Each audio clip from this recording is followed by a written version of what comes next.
Falei pra vocês a semana passada do filme que eu assisti, né? Falei? Como não? Não comentei? Falei o que eu li, pelo menos na semana retrasada? Sei. Mas tem, cara, esse filme também é outra tarefa, tá? Tarefa é, anota aí na tarefa. Ver Jogos da Imitação. Ou Jogo da Imitação. É um recente. Aula de história das melhores, aula de física também foda. Muito legal, né, cara? E ódio das pessoas mais inteligentes, né, cara? Ódio. Inveja, ciúme, tudo ruim. O tal do Alan Turing, que ódio que eu tenho daquele cara. Vai ser inteligente assim na casa do capeta. Puta que pariu. Alan Turing, o pai dos computadores modernos. Fantástico. Tem que ver esse filme. Vamos que vamos! Página 21, lista 3 do Enem. Vamos para a questão 77. Quando adolescentes, as nossas tardes após as aulas, consistem em tomar as mãos ao violão o dicionário de acordes de Almir Shediac e desafiar o nosso amigo Milton a descobrir, apenas ouvindo o acorde, quantas notas eram escolhidas. Quais das notas eram escolhidas? Então ele está descrevendo aqui um momento, né? Em que alguém pegava o violão, fazia um acorde e de ouvido o tal do Hamilton tinha que dizer, né? Quais notas estavam naquele acorde. Sempre perdíamos a aposta. Ele possui o ouvido absoluto. Outra raiva que dá, né? Que capacidade musical, né? Escutar um acorde e dizer, não, nesse acorde tem Lá, tem Ré, tem Mi, portanto é um acorde tal. O ouvido absoluto é uma característica perceptual de poucos indivíduos capazes de identificar notas isoladas sem outras referências. Isto é, sem precisar relacioná-las com outras notas de uma melodia. No contexto apresentado, a propriedade física das ondas que permite esta distinção entre as notas é a... Tu vê, né, cara, em acústica nós falamos mesmo que rapidamente que a altura do som é a frequência e as notas musicais são a altura. Então é a frequência mesmo. É a frequência que me permite distinguir as notas musicais. De qualquer forma, vamos ver as outras. Intensidade. Intensidade é o volume. Tu tocar o acorde suavemente ou com mais força, não é isso que vai fazer o cara distinguir um acorde do outro. Pode tocar o mesmo acorde, com força ou com pouca força. Intensidade é o volume. O volume não nos ajuda a distinguir se é Lá ou se é Dó. Forma da onda. A forma da onda é o timbre. Se eu toco um Lá no violão ou um Lá no piano, a forma da onda vai ser a mesma. Desculpa, o comprimento de onda, a frequência, a velocidade, até a altura da onda pode ser a mesma, que seria, o volume da onda pode ser o mesmo, que é a amplitude. Agora, o fato de a corda vibrar limpa depois do dedilhado e o fato de a corda do piano vibrar diferente porque um pedaço de madeira bateu nela num ponto específico dela, é isso que é o timbre, que é o formato da onda. Se fosse um violino, nós perceberíamos ainda um outro formato da onda, mesmo com a mesma altura, com a mesma amplitude, que é o volume, que é a intensidade, mesmo sendo a mesma nota musical, teria a mesma frequência, mas o formato da onda mudaria. O aluno poderia questionar, professor, como assim o formato? Já que o som é uma onda longitudinal, como é que está me representando cristas e vales para o som? Na verdade é uma representação artística, né?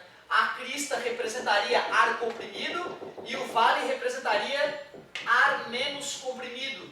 Então, enquanto o violão comprime e descomprime o ar de forma mais contínua, o violino comprime e descomprime o ar de forma tremilicante. E é isso que é o timbre. O timbre me permite distinguir dois instrumentos diferentes, mas não duas notas musicais diferentes. Amplitude da onda. Amplitude, como eu acabei de comentar, tem a ver com o volume, com a intensidade. Velocidade de propagação. A velocidade do som no ar é 350 metros por segundo aproximadamente. Confirmamos que é a frequência que nos permite distinguir notas musicais. Frequência também chamada de altura. Frequência ou altura. Cuidado, porque no dia a dia a gente chama a altura de volume. Eu mesmo agora, ao me comunicar com vocês, errei 2 vezes por me distrair. 78. Em viagem de avião é solicitado ao passageiro o desligamento de todos os aparelhos cujo funcionamento envolva a emissão ou recepção de ondas eletromagnéticas. O procedimento é utilizado para eliminar fontes de radiação que possam interferir nas comunicações via rádio dos pilotos com a torre de controle. A propriedade das ondas emitidas que justifica o procedimento adotado é o de terem fases opostas. Ondas com fases opostas podem interferir destrutivamente. E aí, se o meu aparelho celular interfere destrutivamente com as ondas emitidas pelo emissor de rádio do avião, as ondas podem não chegar na torre. Não é um absurdo. A letra A. Mas eu preferiria uma explicação melhor. Serem ambas audíveis. Ok. Ondas eletromagnéticas não são audíveis. O som é uma onda mecânica longitudinal. Bobão. Letra C. Terem intensidades inversas. Não, uma ser de alta intensidade e a outra de baixa intensidade não vai colaborar para a interferência e para que as ondas não sejam captadas. Então, uma de alta intensidade e a outra de baixa intensidade favoreceria para que elas não interferissem uma na outra. Então, não. Letra D. Serem de mesma amplitude. Olha, serem de mesma amplitude seria uma possível característica. Porque elas tendo mesma amplitude e fases opostas, a interferência poderia ser totalmente destrutiva. Mas difícil acreditar, né, que o aparelho do avião e o aparelho de celular vão ter a mesma intensidade, né? É natural se esperar que o emissor do radar, o emissor da torre de controle e o receptor da torre de controle, o emissor e o receptor do avião trabalhem com intensidades muito maiores do que do aparelho que está na tua mão. E como a amplitude tem a ver com a intensidade, então eu não acho legal falar nisso. Embora a amplitude deveria ser igual para uma interferência totalmente destrutiva. Mas não precisa ser a mesma amplitude, né? Não precisa ser uma interferência totalmente destrutiva. Basta interferir, basta prejudicar na comunicação, basta tu não entender o que a torre falou. Cancela o pouso, o avião danificado na pista. Aí tu escuta, é pouso, né? E aí tu, meu Deus, vou pousar igual, né? Tá liberado o pouso. E aí tu pousa em cima do outro avião, morre todo mundo. Então tu vê, né? A amplitude não precisa ser igual para que a interferência atrapalhe a comunicação. Terem frequências próximas. Com certeza, se as frequências fossem discrepantes, não poderia ocorrer interferência. Para que ondas possam sofrer interferência, elas têm que ter frequências próximas. Então, fases opostas gerariam interferência destrutiva, mas uma interferência construtiva também pode atrapalhar a comunicação. Então, sim, eu fico com a letra E, porque se as frequências fossem discrepantes, não haveria preocupação de interferência. Então, se, por exemplo, meu celular funcionasse por ultravioleta e as ondas de rádio, como usadas na comunicação do avião com a torre, então não teria por que ter preocupação. O problema é que o celular funciona por ondas de rádio e micro-ondas. E a conexão entre torre e avião também ocorre por ondas de rádio e micro-ondas. Então é a proximidade das frequências que torna a coisa mais perigosa. Legal. Bonita essa questãozinha. Ao que tudo indica é babaquice, tá? Ao que tudo indica, não conheço nenhuma vez na história da aviação um avião ter caído ou ter tido dificuldade por um celular estar ligado dentro do aparelho, dentro do avião. O que acontece, é sabido, é que estações clandestinas de rádio interferem na comunicação entre torre e avião e piloto. Porque estações clandestinas vão usar frequências que são frequências iguais às frequências usadas pelos pilotos e pela torre. Aí vai ocorrer que tu tá lá querendo se comunicar para ver se tu pode pousar, se tu pode decolar, e aí entra o funk ali no meio da brincadeira. Vai, show, show. E aí não dá, né, cara? Aí realmente não dá, tu te perde a comunicação num momento importante, no momento que aconteceu algum problema, se o piloto não fica sabendo do que ele tem que fazer, pode matar as pessoas. Principalmente em São Paulo, onde os controladores de voo estão sobrecarregados, tendo que controlar vários aviões ao mesmo tempo. E aí de repente, meu Deus, os caras estão na mesma... Vão bater. Tu tem que tomar uma decisão rápida, né, para não acontecer um desastre. E aí se entra uma estação de rádio clandestina no meio da brincadeira, pode dar morte. Então esse é que é o grande problema. Na dúvida, né, como ainda existem estudos sendo feitos, para não ter chance de dar problema, vamos pedir para a galera desligar o celular. Mas dificilmente, quase impossível, eu diria, tu morrer por estar usando teu celular, mesmo fora do modo avião, durante o voo. As empresas que já se acostumaram um pouco mais com isso, né, e já têm dados mais precisos, já mandam usar durante o voo todo, exceto, né, na decolagem e na aterrissagem. Algumas só pedem para tu deixar no modo avião. Outras, que ainda não estão seguras do processo, mandam desligar qualquer tipo de aparelho o voo todo, certo? Então ainda tem bastante discrepância no comportamento das empresas a respeito disso. Mas é bem seguro usar o aparelho, com certeza. Uma coisa que eu acho engraçada também é de pedir para desligar o aparelho no posto de combustível, né? Por causa da faísca. Eu fico me perguntando, qual é o celular que solta faísca, cara? E eu fico me perguntando, e qual é o motor que não solta faísca? Eu fico, né? Que loucura, né, cara? Pede para desligar o celular, mas o motor do carro pode chegar funcionando no carro, não é? Deveria mandar desligar o carro fora do posto, chegar empurrando o carro, né? Porque se o celular vai explodir o posto, por que o motor, cara, que é fogo, bam, explosão e temperatura, por que o motor não explode, né, cara? Eu acho falta de bom senso físico, mas na dúvida, quando a gente não tem segurança do que está acontecendo, a gente manda desligar para garantir, né? E nós temos filmagens de a pessoa tá lá com o celular e um faiscamento botar fogo no posto de gasolina. Agora, quero ver é provar que foi do celular, né? Porque é muito comum a pessoa no inverno se vestir, eu vou tirar uma roupa e escutar um estralinho, né, da legislação por atrito. Tem fagulhas, então, quando a gente veste e tira a roupa no inverno, devido à legislação por atrito, certo? Então qualquer objeto que tu tire e coloque no bolso pode eletrizar por atrito e pode gerar um faiscamento, né? Não precisa ser um celular. Provavelmente não foi o celular que gerou, né, aquele incêndio, mas na dúvida desliga o celular. Questão 79. Uma manifestação comum das torcidas de estádio de futebol é a ola mexicana. Os espectadores de uma linha, sem sair do lugar e sem se deslocar lateralmente, ficam de pé e se sentam sincronizados com os da linha adjacente. O efeito coletivo se propaga pelos espectadores do estádio, formando uma onda progressiva, conforme a ilustração. E é uma onda de verdade, né, cara? Porque as pessoas não estão correndo, né? As pessoas só abaixam e levantam. Tem uma vibração que passa pelas pessoas, mas as pessoas não se deslocam. Onda só transporta energia, não transporta matéria. Legal, é uma onda mesmo.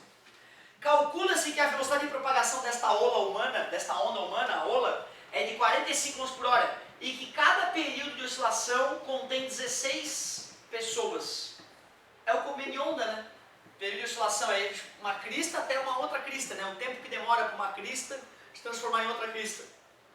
Então esses 16 pessoas é o comum de onda. Que se levantam e se sentam organizadamente, distanciadas entre si por 80 centímetros. Nesta ola mexicana, a frequência da onda em Hertz é um valor mais próximo de V igual a lambda vezes F. Ele quer a frequência em Hertz, então oscilações por segundo. Eu vou pegar os 45 km por hora e vou passar para metros por segundo. Como é que a gente converte de km por hora para metros por segundo? Multiplica ou divide? Divide, né, por 3,6. O lambda é a distância entre duas cristas.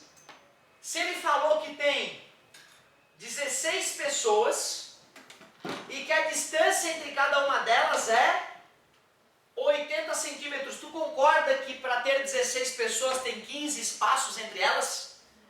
Então eu faria 80 centímetros é 0,8 metros vezes 15. Esse é que vai ser o comprimento de onda. 80 mais 40, 120, 12. 12 metros é o comprimento de onda. Vou pegar esse 12 que está multiplicando e vou passar dividindo, né? Então a frequência vai ficar igual. Ah, cara, 45 dividido por 3,6 acho que está gostoso de fazer. Eu vou dividir por 9 em cima e embaixo. Dá 5 dividido por 0,4. Concorda comigo? Dá 50 dividido por 4. 25 sobre 2, 12,5. Obrigado, amigo. 12,5 dividido por 12. Certo? Então a frequência ficou igual a aproximadamente 1 Hz. Uma oscilação por segundo. Legal, cara. Legal a questãozinha porque fugiu do clássico, né? Fugiu do clássico. Eu diria que o mais delicado é o cara perceber o comprimento de onda. Entender que naquela fala ali ele estava fornecendo o comprimento de onda. Bem bonitinha essa questão. Vamos que vamos! Questão 80. Questão 80. Falava o seguinte: em um piano, o Dó central é a próxima nota Dó e a próxima nota Dó maior apresentam sons parecidos, mas não idênticos. É possível utilizar programas computacionais para expressar o formato da onda sonora em cada uma das situações, como mostrado nas figuras, em que estão representados intervalos de tempos idênticos. A razão entre a frequência do Dó central e do Dó maior é D. Então tu vê, né, cara, na figura da questão 80, ele faz um desenho da nota Dó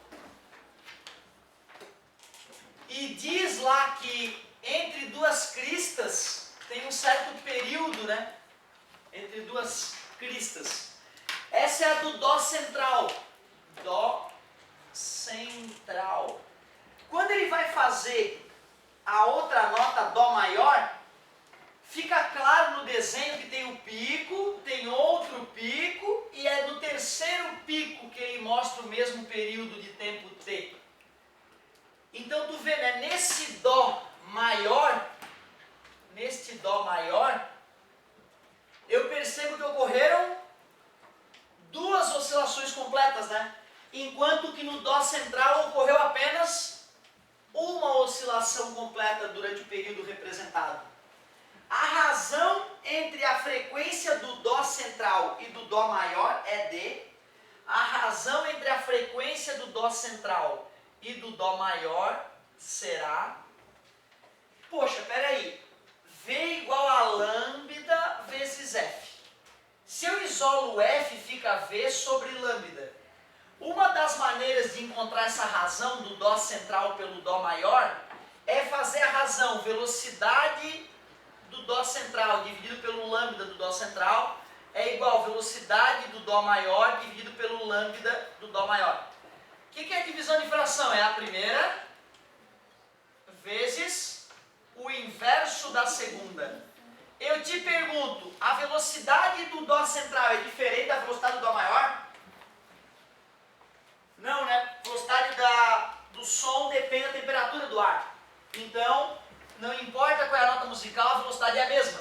Quer dizer que para obter a razão entre as frequências, eu vou fazer a razão inversa entre os comprimentos de onda. Vocês aceitam que a figura me permite relacionar os comprimentos de onda? Frequência central dividido pela frequência maior é igual. Olhando para a figura, dá para perceber que o lambda do Dó maior é a metade do lambda do Dó central, concorda comigo? Então o Dó maior, o valor dele é lambda. Ou, se eu quiser, eu posso dizer que tem dois comprimentos de onda, né? Se esse cara aqui é lambda, o comprimento de onda dessa vai ser lambda sobre 2, né? Se eu chamo aquele de lambda, esse lambda lá, comparando com aquele lambda, é lambda sobre 2, é a metade. Então fica lambda sobre 2 dividido por lambda. A frequência do Dó central dividido pela frequência do Dó maior, divisão de fração é a primeira vezes versus a segunda, corta lambda com lambda, 1 sobre 2. Nós não precisávamos ter feito a conta, tá? A gente costuma em acústica falar, eu não falei sobre isso com vocês, mas a gente costuma em acústica falar o que é 1/8.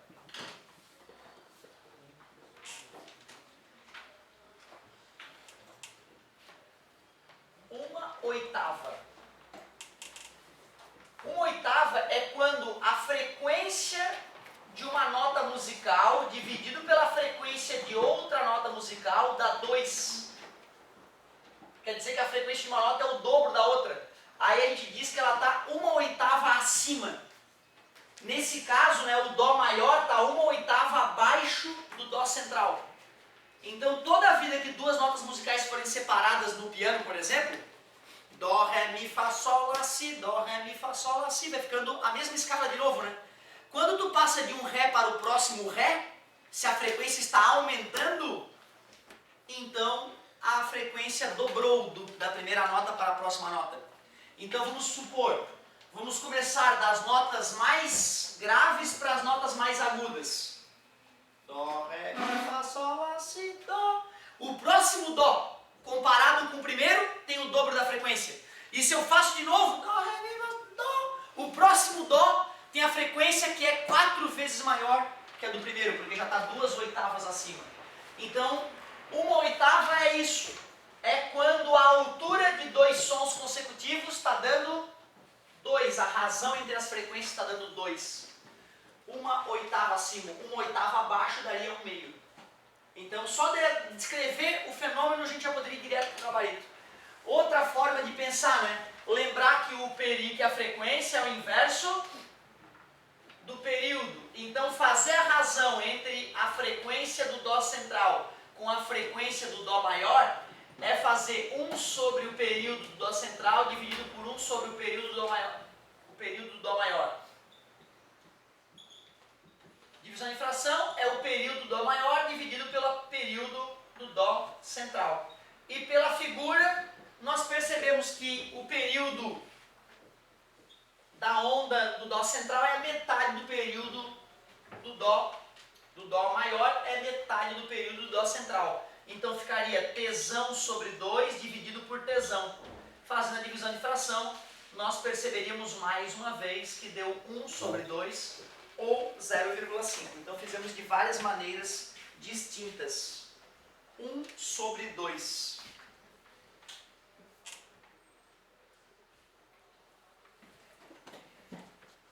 Frequência do Dó central para o Dó maior.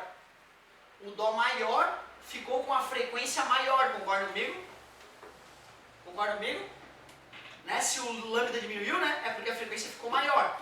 Se a frequência ficou maior, ao dividir tem que dar um número menor que 1. Né? Então tu vê, se a gente fosse só calcular de cabeça, ou seria 1/2 ou seria 1/4. Certo?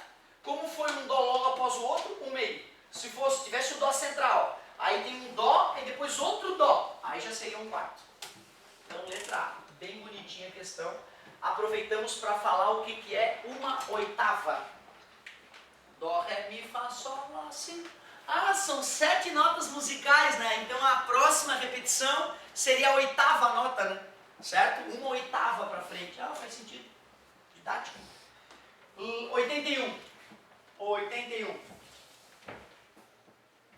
Nessa segunda aula nós começamos em qual questão? Só para a gente mapear quantas nós vamos conseguir fazer. Foi na 77 mesmo? Não, eu digo nessa última aula. A gente começou, acho que foi a 77 mesmo, né? Aproximadamente, né? 1, 2, 3, 4. 4 questões. Está fraco ainda. Vamos! Questão 81. Alguns povos indígenas ainda preservam suas tradições realizando a pesca com lanças. Pô, como é legal fazer isso, cara. Demonstrando uma notável habilidade. Para fisgar um peixe em um lago com águas tranquilas, o índio deve mirar abaixo da posição em que enxerga o peixe. Ele deve proceder desta forma porque os raios de luz abaixo Vamos ver se é verdade.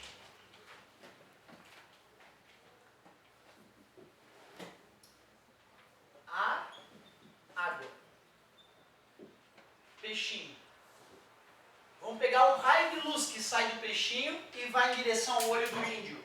Índio esse que está na canoa esperando pescar o peixinho. Um raio de luz que sai do peixe e vai refratar na superfície de separação ar e água aumenta de velocidade e, portanto, o ângulo com a normal aumenta. O cérebro do índio entende que a luz anda em linha reta e, portanto, o índio verá o peixe mais no raso. Então, de fato, embora o índio veja o peixe no raso, ele vai jogar a lança mais profundo, mais abaixo. O que me permite concluir isso? Vamos ver.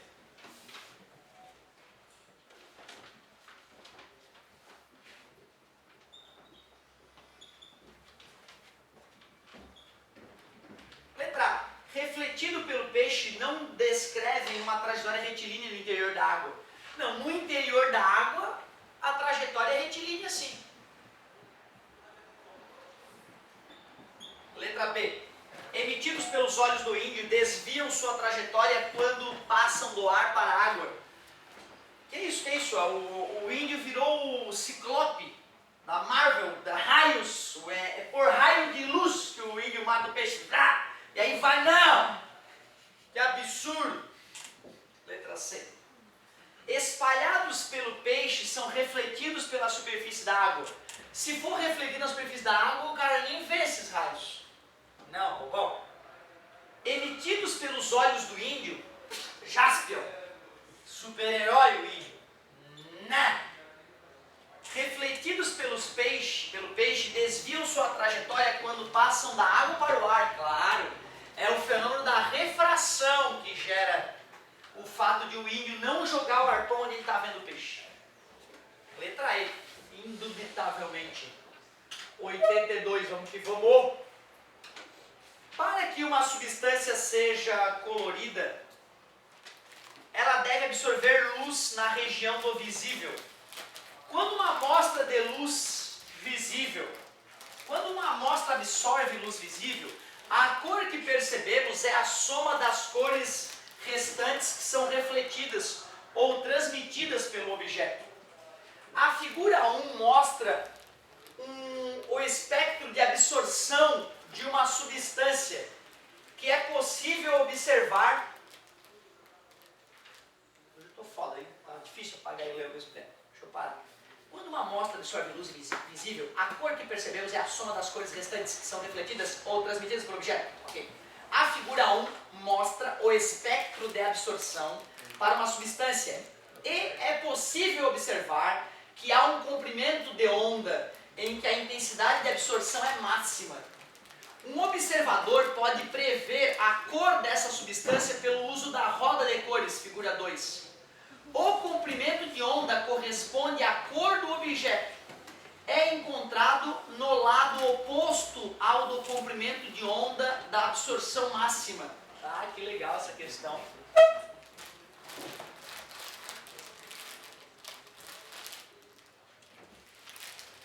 A cor da substância que deu origem ao espectro da figura 1 é... Senhor, isso aí nunca me ensinaram, professor. Também nunca me ensinaram, mas agora que eu aprendi com o Enem, eu vou conseguir, quer ver? A intensidade da luz absorvida. É a intensidade da luz absorvida. E aqui é a frequência, desculpa, é o comprimento de onda em nanômetro. Aí ele mostra a curva ali. E a gente vê que o comprimento de onda absorvido máximo é 500. Aí ele diz que na figura 2 tem uma roda que a gente deve usar para descobrir a cor do objeto. E no enunciado ele fala: um observador pode prever a cor dessa substância pelo uso da roda de cores. O comprimento de onda correspondente à cor do objeto é encontrado no lado oposto ao comprimento de onda da onda de máxima absorção.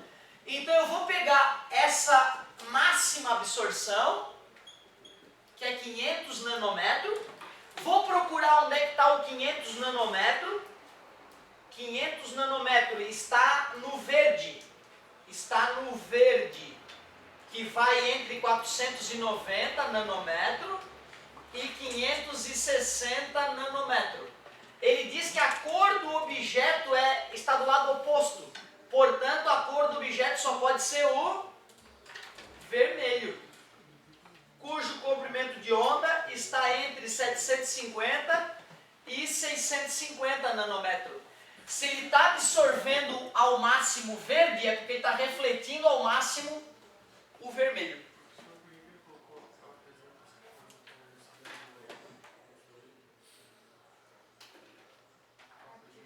Não, ali na roda ele está dando um exemplo.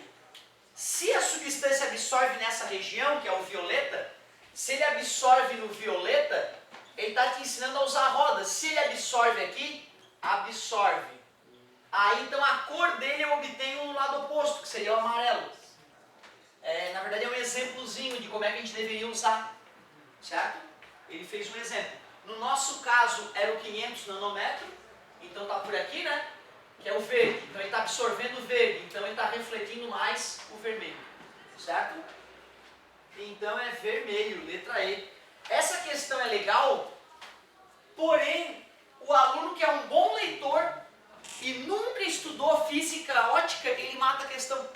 Eu não gosto desse tipo de questão para a física. É uma questão boa para filtrar a capacidade do aluno ler, interpretar, resolver problemas. Uma questão nobre, mas não uma questão técnica de física. Só me pareceu bem técnica. Não, sim, ela seria técnica se ele não tivesse ensinado como é que usa. Aí só o aluno que teve uma aula de ótica muito além daquela que a gente deu, porque eu nem falei da roda de cores para vocês. Não é comum nos materiais vir esse tipo de coisa, certo? Nem o vestibular cobrar. Outra, né, para o vestibular cobrar isso, tinha que estar no edital, dizendo que em ótica vai ser cobrado também a roda de cores. Porque se não aparece no vestibular, não está no edital isso, como é que eu vou saber que eu vou ter que estudar isso? Né, através do edital que a gente decide o que a gente vai estudar ou não para a prova do vestibular. É o edital que me diz o que vai cair ou não no vestibular. Muito bem, 83. Ao diminuir o tamanho de um orifício atravessado por um feixe de luz, passa menos luz por intervalo de tempo. E próximo da situação de completo fechamento do orifício, verifica-se que a luz apresenta um comportamento como ilustrado nas figuras. Sabe-se que o som, dentro de suas particularidades, também pode se comportar desta forma. Então tu vê, né? Ele pega uma lâmpada, faz essa lâmpada iluminar um obstáculo que tem um orifício, e aí a gente percebe que quando essa luz bate na parede, forma lá uma marca de luz, já que a luz anda em linha reta, né? Só que se a gente começa a diminuir aquele orifíciozinho, no começo a gente só vai perceber que a franja luminosa vai ficar mais estreita, com o estreitamento da fenda. Então a fenda fica mais estreitinho, natural. Mas chega uma hora que a fenda está tão estreita que a luz sofre difração e interferência, e aí o que a gente vai ver no anteparo não é uma única franja luminosa, e sim várias franjas luminosas, uma mais forte no meio e algumas mais fraquinhas acima e abaixo. O fato de ter feito essas frentes de onda, né, desviando ali no orifício, mostra a difração. E a franja luminosa revelaria a interferência, famosa experiência de Young. Sabe-se que o som, dentro de suas particularidades, também pode se comportar desta forma. Em qual das situações a seguir está representado o fenômeno descrito no texto? Ao se esconder atrás de um muro, um menino ouve a conversa de seus colegas. Legal. Isso é difração. Eu gosto desse item. Na humildade, vamos ver se outro item ainda pode relacionar a difração do som. Ao gritar diante de um desfiladeiro, uma pessoa ouve a repetição do seu próprio grito. Não, isso não é difração, isso é reflexão. O eco é reflexão. Ao encostar o ouvido no chão, um homem percebe o som de uma locomotiva antes de ouvi-lo pelo ar. Isso é o som se propagando mais rápido nos sólidos do que nos gases. Isso não é difração, nem interferência. Nada a ver. Ao ouvir uma ambulância aproximando, uma pessoa percebe o som mais agudo do que quando aquela se afasta, do que quando a ambulância se afasta. Não, isso é a mudança da frequência devido ao movimento relativo de observador e fonte. É chamado de efeito Doppler. É a mudança da frequência. Não, os caras estão me enrolando. Letra E. Ao emitir uma nota musical muito aguda, uma cantora de ópera faz com que uma taça de cristal se despedace. E isso é porque a taça de cristal entrou em ressonância com a onda sonora. Isso não explica, não relaciona a difração da luz com a difração do som. O único item que relaciona a difração do som com a difração da luz representada na figura é a letra A. Vamos que vamos! 84. Que bela manhã para aprender física. Tá quase, meu querido? Letra A. As ondas eletromagnéticas, como a luz visível e as ondas de rádio, viajam em linha reta em um meio homogêneo. Então, as ondas de rádio medidas na região litorânea do Brasil não alcançariam a região amazônica do Brasil por causa da curvatura da Terra. Entretanto, sabemos que é possível transmitir ondas de rádio entre essas localidades devido à ionosfera. Com a ajuda da ionosfera, a transmissão de ondas planas entre o litoral do Brasil e a região amazônica é possível por meio da... Legal, legal. Então, Terra, atmosfera avacalhada, vamos fazer atmosfera exagerada, só para a gente relembrar algo muito importante. Atmosfera.